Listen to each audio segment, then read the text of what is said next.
Calaroga Shark Media.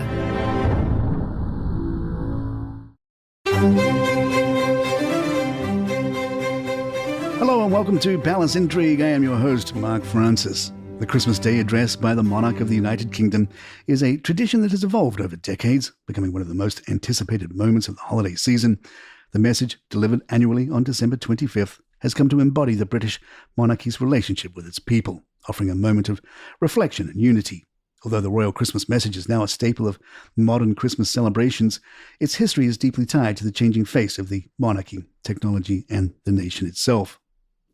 The first royal Christmas message as we know it today was delivered by King George V in 1932. However, the tradition of monarchs addressing the public around Christmas predates this momentous occasion. Before the 20th century, the monarch's Christmas address was usually delivered as part of a written proclamation or royal letter. These early messages were typically formal and impersonal, focusing on political matters or public directives. It wasn't until the 20th century, when technological advancements like the radio became widespread, that the monarch's Christmas address took on its modern form. Radio was rapidly becoming an essential medium for reaching the masses, and it was King George V, deeply aware of the changing world around him, who made the first significant move toward a more intimate personal address to the nation. In 1932, during his reign, King George V agreed to a new experiment that would change the monarchy's relationship with its subjects. The king, a monarch who had already seen significant changes in the British Empire and the world, was eager to make use of the increasingly influential radio medium. His Christmas message that year was broadcast by the BBC and was addressed directly to the British people, marking the beginning of the royal Christmas message as we know it. King George V's Christmas speech in 1932 was simple, yet profound. The king expressed gratitude for the support of the British public and underscored the importance of unity during a time of global unrest, as the world was still reeling from the after-effects of the First World War and the Great Depression. He remarked on the power of radio, noting that it allowed him to communicate directly with people from all corners of the British Empire and beyond. In his speech, King George V said, "I speak now from my heart to my people. It is my first wish that we should all be united, and it is my prayer that we shall all share in the blessings of peace and happiness." This radio message was a groundbreaking moment for the British monarchy, marking the beginning of a new era in royal communication. The broadcast was a massive success, and the public reaction was overwhelmingly positive, with many praising the king's initiative to connect with the people in such a direct and personal way. The tradition was born. The tradition of royal Christmas messages was firmly established in the British public's mind by the time of King George V's death in 1936, but it was his son, King George VI, who truly solidified the importance of the address during a time of war and uncertainty. When World War II broke out in 1939, the British monarchy was confronted with new challenges in terms of public morale and national unity. King George VI, who had ascended to the throne unexpectedly following the abdication of his brother, King Edward VIII, understood the significance of his role in boosting national morale during the war. His speeches, including the Christmas Day address, became crucial moments for the British people to come together and find solace in the midst of hardships of wartime. Unlike King George V, who had recorded his speeches in a more detached manner, King George VI's addresses were often heartfelt and emotional, reflecting the anxiety and resolve of the times.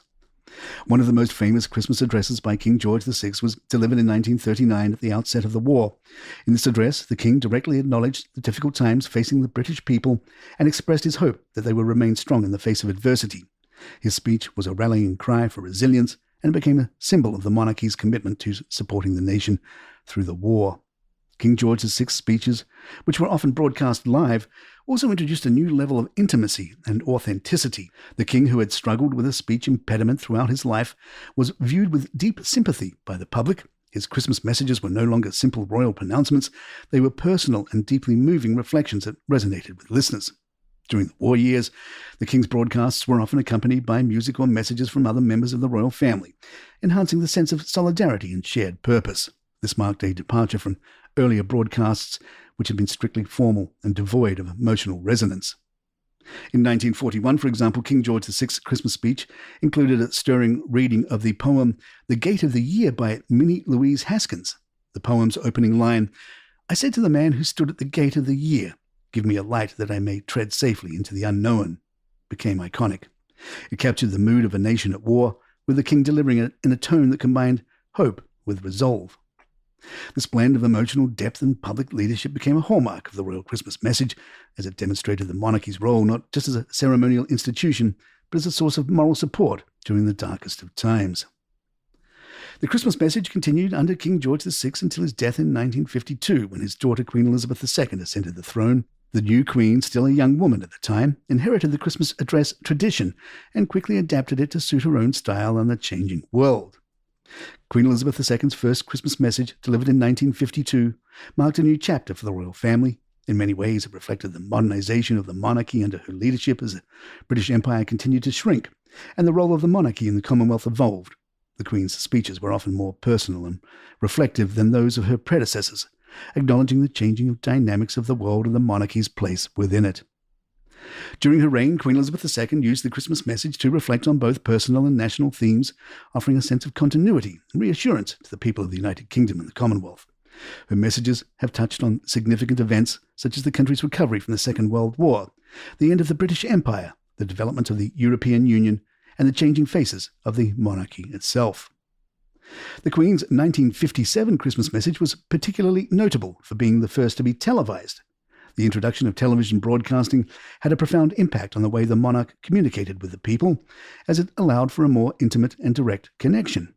The Queen, speaking to the nation from behind the camera, was able to look into the eyes of millions of viewers. This marked a major shift from the radio broadcasts of her predecessors, emphasizing the monarchy's desire to be more accessible and relatable. As the years passed, the Christmas message became a staple of royal life, evolving with the times but remaining a constant point of reflection for both the monarchy and the public.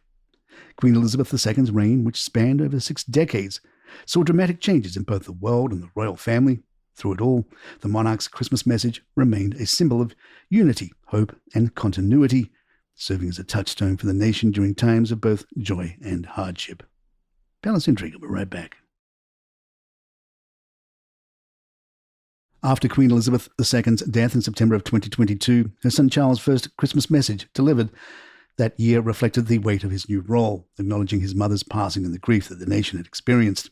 He expressed gratitude for the outpouring of love and support shown to the royal family, emphasizing the importance of community and service. King Charles III's address carried a tone of both humility and solemnity as he reflected on the values passed down through the monarchy.